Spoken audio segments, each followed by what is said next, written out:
the issue of touching is very important. You see, there are 5 senses to everybody, and love have languages. One of the language of love is touch. Some people are very sensitive when you touch them. So you should be cautious how you touch people, and then the so-called names, husband, wife, all this kind of stuff. Some people are very, very sensitive to certain things. You may think you are joking, but the person has picked it up. Somebody who is even suffering emotional abuse, let's say at home, could be a married person. When he or she comes to the office, let's say a lady is having problem at home. The husband never tells her, you are looking nice, beautiful. She comes to the office and this guy's, oh my God, you are looking so nice. You know, so every day she dresses and she gets to the office, she wants to hear the guy saying the same thing. So she would dress because, and if that guy begins to advance, she can easily fall in because back home there's a problem.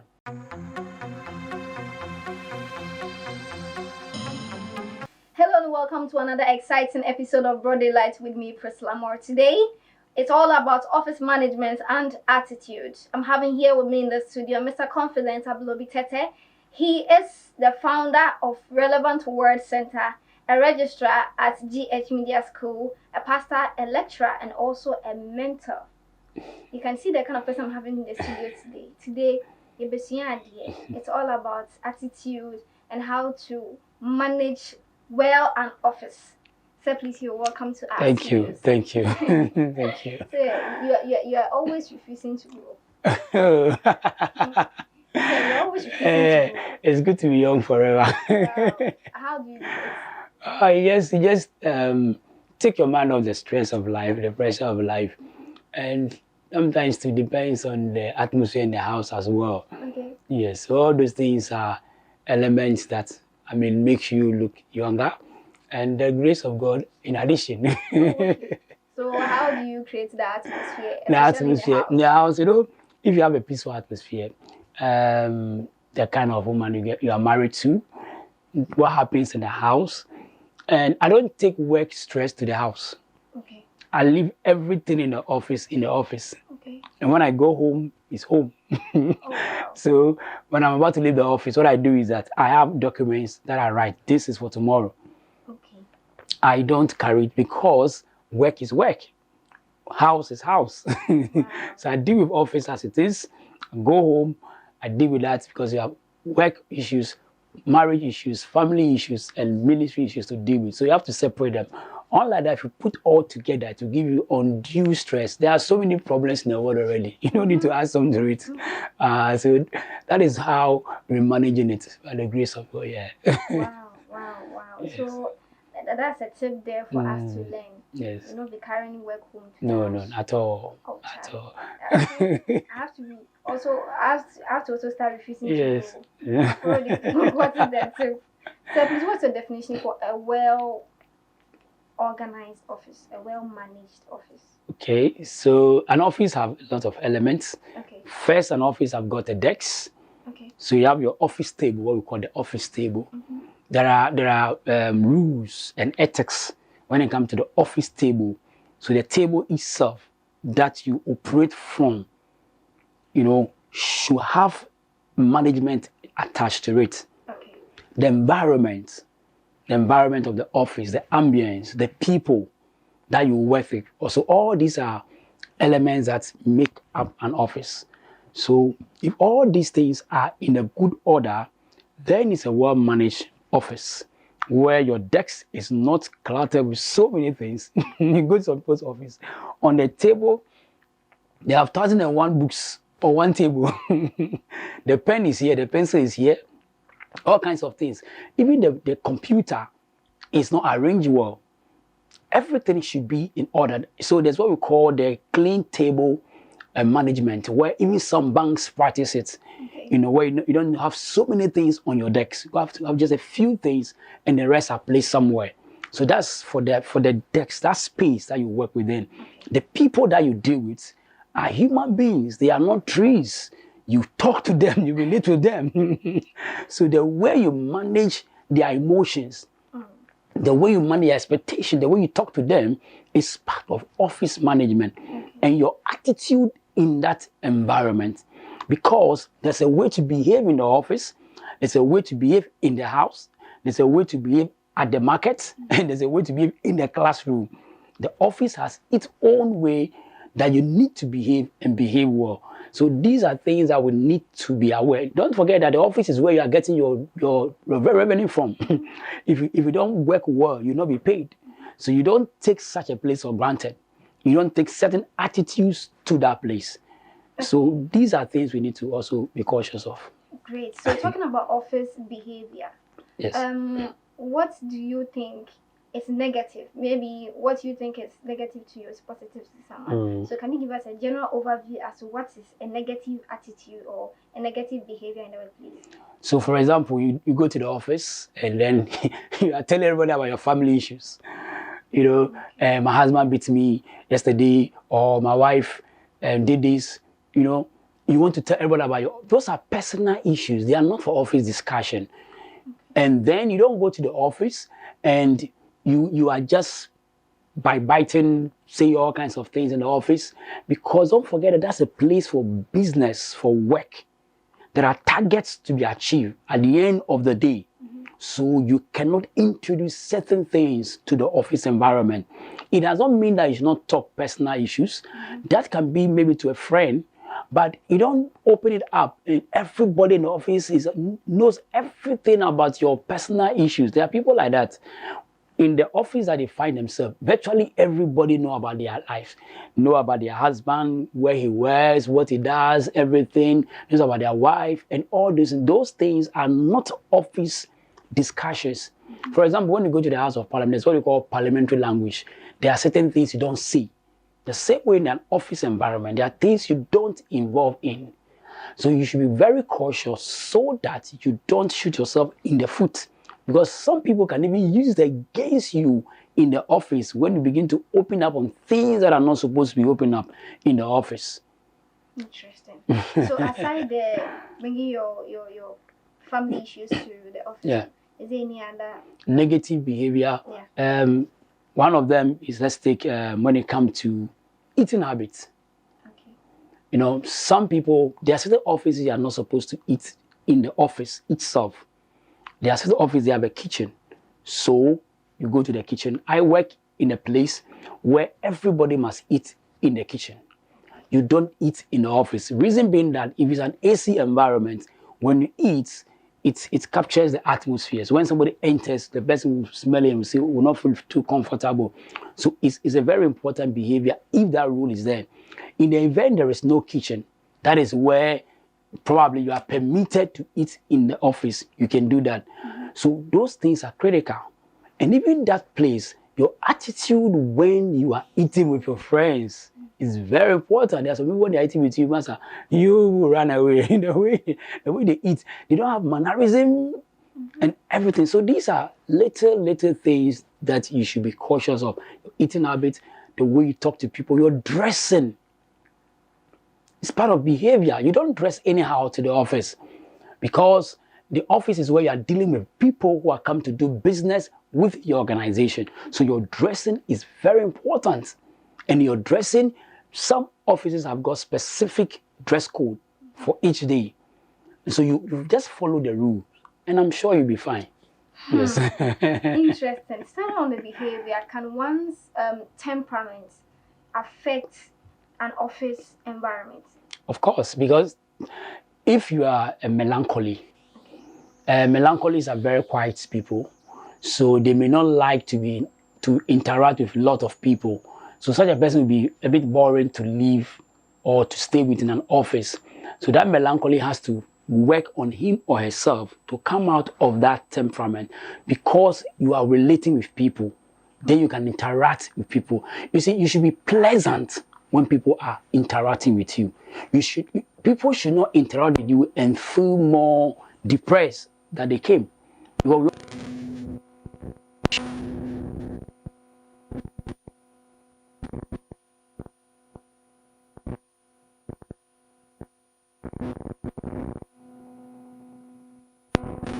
To start playing all the funny jokes and all that. The person does not want to talk that very day. So be sensitive. There's something we call emotional intelligence, which is one of the intelligence that is being used today to train a lot of officials. So you should know that this person in this state is not ready for my jokes. So find a way to manage it. Maybe you are a phlegmatic, the all-going type.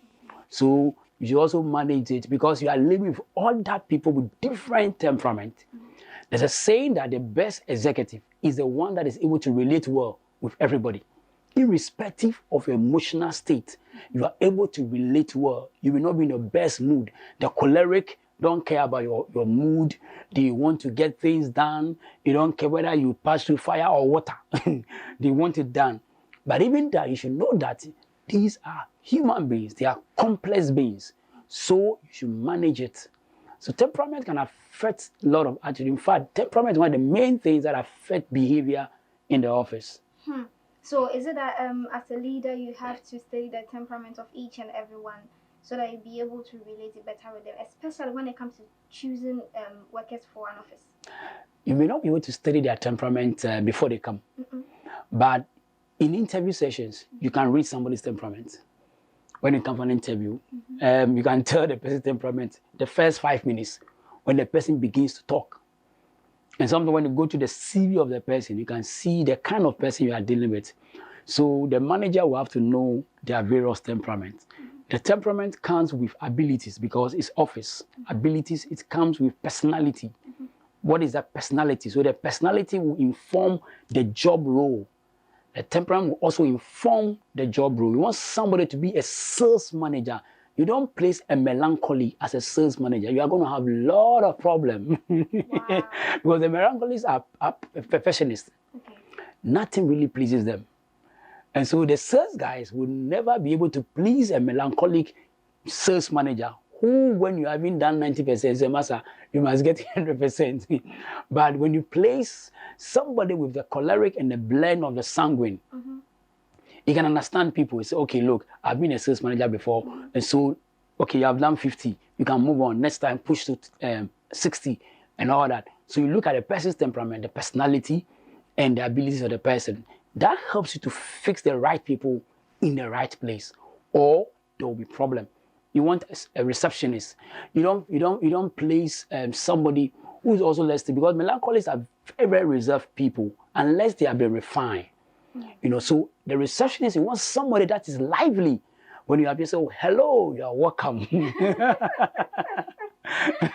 You don't place and say, good morning, how are you? Such a person will frustrate you. Because you're already in a different mood. But when you arrive and the person gives you a wide smile, broad smile, warm reception, something will change in your approach. So you look at those things to fix people in the various places. And melancholy will do very well when it comes to numbers. So let's take data entry. So he or she would like to deal with the computer. So they're always busy, working on that. They are not involved much with dealing with people, money. They are where the money is, making sure everything is in order and all that. That will help you to save a lot of problem in the office space. In fact, that leads me to my next question. Okay. There are so many bosses who really want people who are multi-talented. They are versatile. They can do extra things aside what they can do. But is it really that necessary, or we have to build on our strength? Today's world is looking for multi-talented people, people that are multi-skilled. Reason because they want to measure your ability to do very well in a short time, and they want to be efficient with their money. So if I can get a salesperson that can drive, it's a skill, driving is a skill, and can sell, and can do client service, and can do computer, can work on the computer very well, has computer skill. So I'm dealing with about 5 different skills in one person. Instead of going to hire a driver, going to hire a client service person, going to hire somebody that can deal with my computer, whatever I have to do. So I save some money. So that's why most employers want somebody that has got multi-skill. And it's important to develop your skill from 1 to many, at least 3. You should want to have that multi-talented skill or multi-skill ability to be able to do so many things. Because you can't just remain in one field in today's world. You will be really, really at the back there. But if you can do a number of things yourself to knowledge, you know, this generation is called the knowledge economy because there's so much information everywhere. You can learn a lot of things online. People do so many things online. So you can learn so much at a short time. Wow. So what of capacity building? You know, sometimes we go to, okay, because I'm in the media career, I would like to use the media as an example. You go to certain media houses, maybe as an intern or as a national service person. Then they'll all be looking at you like, you're buying the watch for us. You be the errand boy, the errand girl. And I see I'm like, what is happening here?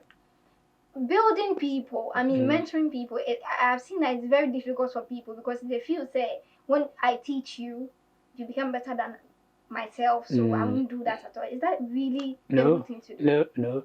You see, anybody that you train should be better than you. I mean, I'm a pastor, so I can use a Christian example. Jesus said that his disciples should do greater works than him. That is leadership. Leaders develop other leaders and not just followers. And those that you develop should be better than you. If they are not being better than you, then you are failed. And so if I train somebody and I can use 10 minutes to get something done, that person should be able to use 5 minutes to get that thing done. It is insecurity that makes people feel like, oh, Charlie, all those who are behind us should be bad. We should always be there. You know, it's a wrong mindset. The right mindset is to let those who are following you, your sons and your daughters, or your people you are training to be better than you. That is what defines a true leader. Because Jesus told us that his followers will do greater works. It doesn't mean they are more than you. You are you, but they are doing better. A typical example is from the Bible, Elijah and Elisha. Elisha did 32 miracles. Elijah did 16. I mean, nothing changes. It's still Elijah. It's still Elisha. So you should be able to do better. The people that you mentor should do better than you. That should be the spirit of leadership, where you are not shaken. You are not moved by the exploit of the people that you have trained. You know, but you find people that are so insecure and they want to bring everybody down. They want to be the only champions in the whole world, and nobody else can come to them. And that is not really a good thing at all. So when you find yourself in a situation like that, how do you come out? When you are dealing with leaders and bosses, you should be very circumspect. You don't show to them that you know more than them. A book I read, the 48 Laws of Power by Robert Greene. Now, one of the laws that Robert Greene said, he said that don't outshine the general. Don't outshine the general. And he gave an example of one of the guys in a particular republic that has so much money, and he did a very great party, you know, invited people to come, and the king said that he has stolen money from the kingdom. So I think he was executed.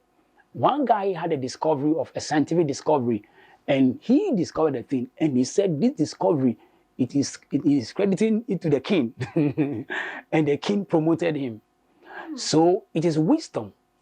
It is wisdom not to try to outshine your boss. You may know more than him, but you don't say, Charlie, me, I have diploma, I have a degree, I have masters, I have whatever, and so you, boss, you don't have anything. So you want to, you know, all that. When you do that, don't forget that's your boss, that's your leader at that point in time. That person can decide to really mess you up. So you must be very circumspect. Deal with the person, manage, you learn what you have to learn, because you will not remain there forever. You by all means one day move on. And sometimes when you are there, you learn from the mistakes of the person. So take it as a school. So, okay, the person treated you this way. When you get to that same position, you will not treat others that way, because you know how it feels to be treated that way if you are a subordinate. So life is a school. We are all students, and we learn every now and then. Yeah. Interesting. So, assuming you have a particular leader who maybe you sit down with the leader, you draw ideas, bring ideas on board, and we agree that okay, this is what we are going to do. Then you the subordinate, you analyze and realize that though we can do it, but it's not really feasible. Looking at the equipment or maybe the expertise or the human resource, it's not really possible. And then you are forced to do it. And it comes out that it didn't turn out well.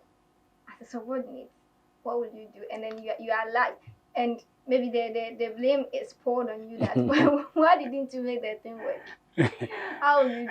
Yes. What will you do? So in this case, you are supposed to get a thing work, but you realize that the thing may not work. It's part of life. You see, in such a case, the best thing is to say, okay, I'm sorry, I didn't get it right. Next time, I'm going to get it right. That can save a whole long argument.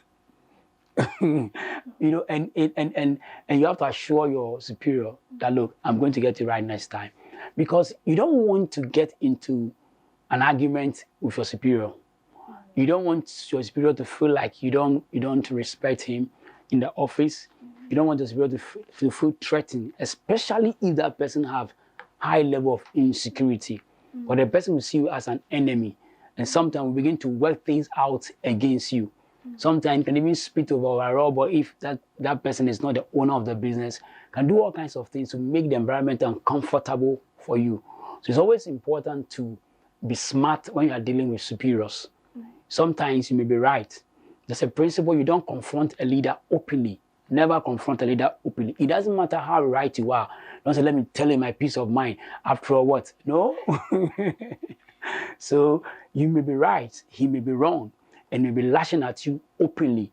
That's not the time to open fire. No. At that time, you listen. Take it in good faith for the sake of the rest of the people and for tomorrow. And then what you do is that after that, you can go to the superior personally and say, look, boss, I wasn't really happy the way this thing went. And I think we could have handled it this way and all that. A very matured superior will not take it personal. Will respect you for that. Will respect you because, one, you do not confront him or her openly to expose, in quote, his or her foolishness for everyone to see. You know, it's one of the things we should learn to do when you're dealing with superiors, because they are humans. They will go wrong, but you don't want to blow their error out there. You want to manage them, and then you can deal with the issue at a later date. Wow. Yes. Interesting. So, how do you deal with maybe leaders who are unappreciative? Yes, there are people who are unappreciative. Be convinced that what you are doing it to learn. I believe one thing, that every work you are given in the office, you are learning. Because life is progressive. Tomorrow you find yourself somewhere and you realize that the things you did, you have improved. It's like a mother that has a maid and has a daughter. And say, okay, daughter, sleep. Maid, come and cook. Look, if a husband comes, the husband will marry the maid and leave the daughter.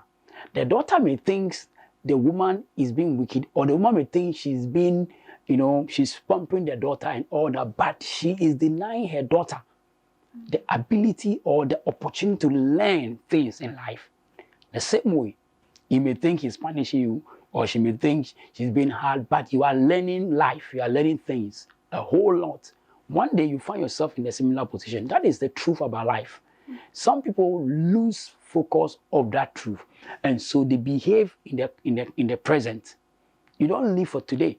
I read a book, Tomorrow Matters, by John C. Maxwell. Tomorrow Matters. He said, we don't live for today, we live for tomorrow. If because of today we can live our life anyhow, but because of tomorrow, we don't do certain things. Because of tomorrow, when you're in the office, you don't cheat, you don't steal somebody's money, because tomorrow something will pop up somewhere. It is the truth about life. Yes. Interesting. How? Okay. So let's talk about office romance. Okay.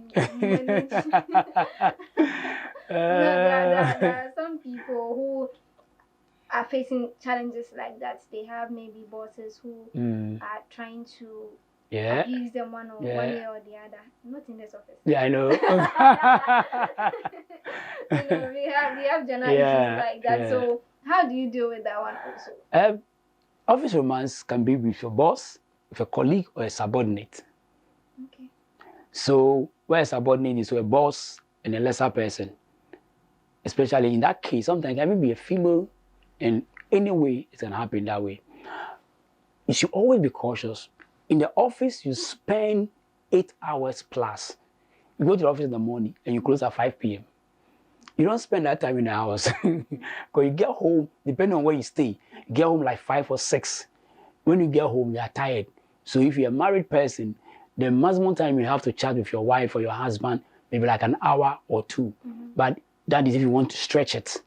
The next morning, you wake up. You can't wake up in the morning, you are chatting, and you are talking to eat. No, you have to rush to work. So you spend a great portion of your time in the office. Where the danger is, you can quickly get involved in a relationship that you are not aware, especially if you are working with the opposite sex on a project, or a boss, like say a manager and a secretary.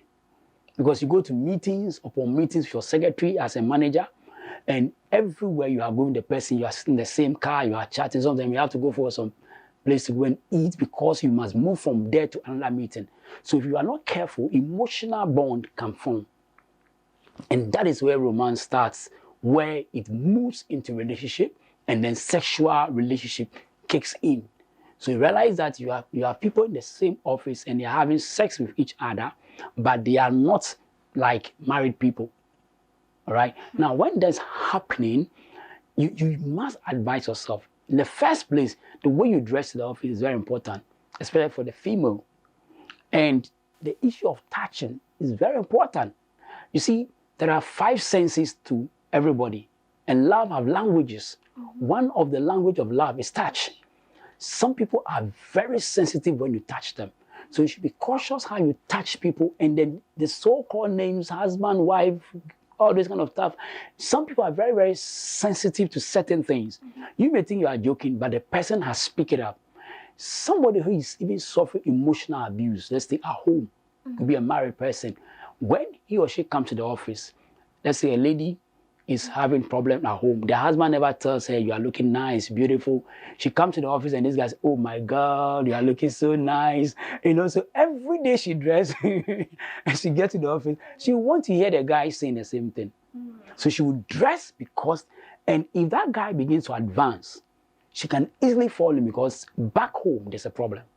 So we can't give compliments. We can give compliments. I'm saying that we should be, especially when you are dealing with other colleagues, when the person even married, is very cautious. You must be very cautious. Give compliments. Good to give compliments. Oh, you are looking nice. But when it becomes a consistent thing to a particular person, it leads to bonding. It's natural. If a gentleman in this office every day will say, Charlie, please, I did the way you dress, you did kill me. Oh my God, I did melt for the corner inside and all that. You may not have any bad motive, but as a person every day tells you that there's a craving in every human being to be appreciated. So you want to hear it every day. You want to hear it every day. If one day you come and you say, so Charlie, you feel bad, and so it keeps on moving on. So some of these things, sometimes a little eating together, it's good to eat together. But when it continues to a point, because you see, because we are humans, the emotions that we have quickly gets connected with other emotions that are accepting us. So there's a quick acceptance, then it begins to build up. Subtly, if you don't take care, then it forms something else. But when you are cautious of it, you know how to manage it. Doesn't mean you should not be free. You should be free in the office. You should smile with people. You should tell when they're looking nice and all that. But when it become more consistent and more involving, which leads to sex, and then there's a problem. Office romance always destroy issues. Most cases I've seen. And if you're not careful, you can fall into it. Some spend a greater time in the office after work hours. That is where the danger is. So after work, you're in the office together, you are chatting, you're spending all those things. Sometimes what is left, only the two of you are in the office. You're praying for the campaign. You're praying for the progress. That prayer is a serious prayer. And sometimes it's surprised when the two of you are in the office. There's a boss and the secretary, because your boss is still working, so you have to be there. Sometimes there are two colleagues, you are working on a project, so you have to be doing that. And going home, you sit in the car, and the time I realize something has started happening. So it's very important to be very cautious. When there's office romance, especially when involved a married person, if you don't take care, and that person's spouse decide to invade the office, that's a different thing. I've seen a case like that, where the wife invaded the office, and Charlie, it was fireworks.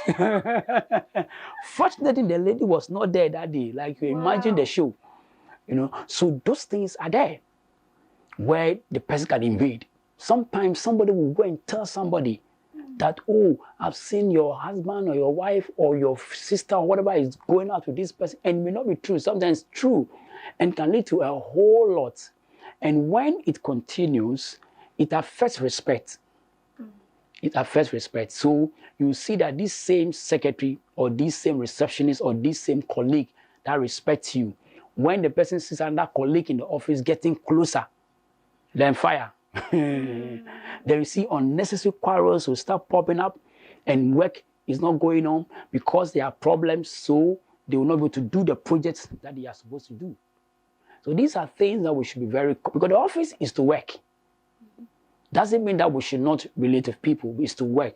But when it gets into sexual relationship with people that you are not supposed to, it affects a whole lot. And this is breaks companies. It breaks companies. There are companies that one person will see that and can publish the whole story, and the whole company comes down the ground. So we should be very circumspect. Nobody is a superhuman. Nobody is a superhuman. We are all humans. So we must be careful in managing our emotions. Yes. When you could broad daylight. Wow. In fact, you've really spoken a lot. And I believe all these boils down to this emotional intelligence. Yes, emotional intelligence, which is an important subject matter that a lot of trainers are pushing today. HR practitioners are asking companies to train people in emotional intelligence, because it's said that people have moved from just IQ to emotions. How sensitive you are to the emotions of other people. It said emotions are like wild animals. If you don't take it, they can eat you up. And so we all deal with different. That's the amazing thing about the human being. Unlike other creations, the human being has emotions. That emotion, that bit of him or her is very important. If you don't know how to deal with it, the entire person is affected. That is why somebody comes to office and is so moody, emotions. Is so happy, emotion. Somebody is dancing all around, emotions. So if we know how to manage it, how to be intelligent in that space, then we can live with people very well. Yes. Interesting. So what will be your final word to maybe an entrepreneur who has invested so much in a company and is not seeing any results? Okay. And they're also maybe the subordinates are trying their possible best, but still nothing comes out. Yeah, so if results are not being achieved, number one, do they have clear-cut rules?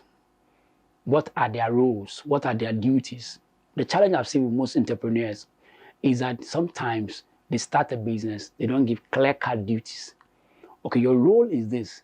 But if you say, hey, everybody come, let's work, let's do it, I don't know. Business do not thrive that way. There should be clear-cut duties for each person. There should be clear-cut expectation for each person. There should be clear-cut targets for each person. And remuneration, very important. If I'll give you 1 cedi, I'll give you 1 cedi. At this time, I'll give you 1 cedi. So all that. Then we come back to the table to measure what has been done. So when people don't report, you don't know. The African by nature does not like to give reports. When you ask an African man to give receipts, you think you don't trust him. But producing receipts doesn't mean I don't trust you. I just want evidence of payment. So people don't like to report. So they don't give reports. It should not be demanding reports unduly, but realistic reports. So, okay, I want weekly reports. That report is to give me, as the owner of the business, a clear view of what and what is happening. And they have systems of getting information in terms of meetings. So you can have a little team as your management team. It could be 3, 4, 5. It should not be so much. 3, 4, 5, 7, then meet. At least there should be weekly meetings. When you meet, let the people in the various units give you feedback. Okay, so what's happening? What's happening here? Who is doing this? And all that. Let them know they are part of it. They are part owners of the business, and treat them as such. And let them know you trust them. Sometimes some employers and some entrepreneurs have trust issues. But you can never run a business if you don't trust people. Because you will work with people and you must trust them.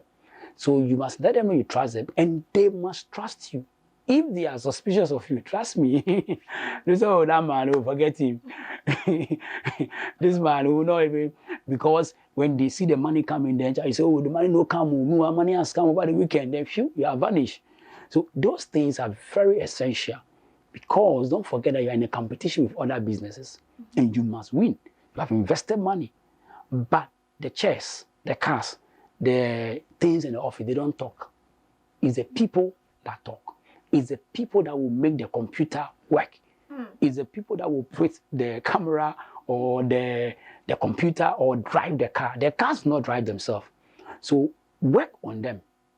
Let them know that they are in for good.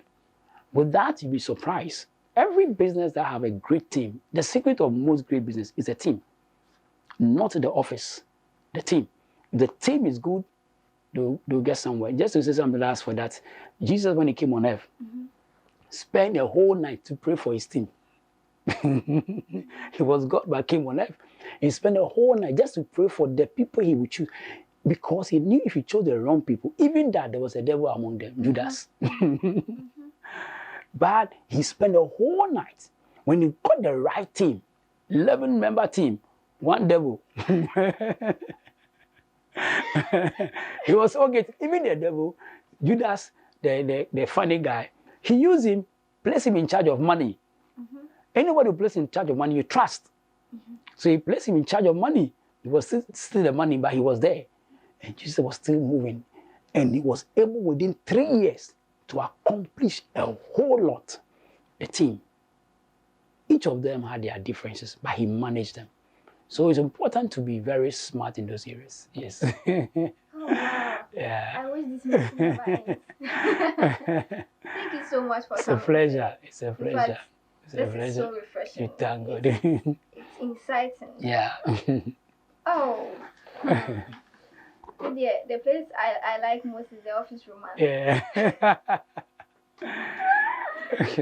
Okay, thank you so much It's a pleasure. for coming. I'm All very right. grateful. Please, do you have any a team or an organization yourself that mentors people? Yes. I have the confidence mentorship. Okay. I have 100 people on that platform. Okay. You So know, if somebody wants to join, how do they yes, get? so if they want to join, I can leave the contact later. Okay. Or I can give it to you. Okay. Or the contact is there. I can, unless I send a link to the person. Okay. Or I give my WhatsApp line. Okay. So my WhatsApp line, if you want me to give, I can give that one. Okay, my WhatsApp line is 0242 215757. Very simple. 0242 215757. That's my personal WhatsApp line. So when you send me a WhatsApp on that line, I can add you to the mentorship page. So every Sunday, I do teaching on that mentorship page. And then I have my ministry, Relevant Word Center, where I do broadcasts on Facebook every Sunday, and then other things I write. And as you know, I lecture. And no, it's just, I'm making impact. That's the way. I'm making impact. That's the way. You want to pour out a lot into people. You want to leave deposits of great things in them. You want them to do 10 times, 20 times than what we have done. And that is the focus. So sometimes you do it even when you are in an uncomfortable situation. I may have traveled, sometimes I go for a long journey, I come back, I'm still tired, I still make sure I do my teachings. Because somebody is learning. Somebody is being built up for tomorrow. I didn't get that opportunity. I didn't get that. So I don't want others to be denied of that. Yes. Wow. You are doing so well. We thank I God. must confess. We thank God. And these are the kind of people that Yeah. the world should Mm. pay more attention to. Yeah. People who make impact. Yes. And not people who are extortionists. Yes. Yes. So, so I am so grateful It's a that pleasure. you came on Broad Daylight. All right. The world awaits you. Amen. And I believe there is so much that you Yeah. are depositing. Yeah. Yeah. And one day we all testify of That's right. what you've done for us. Thank God.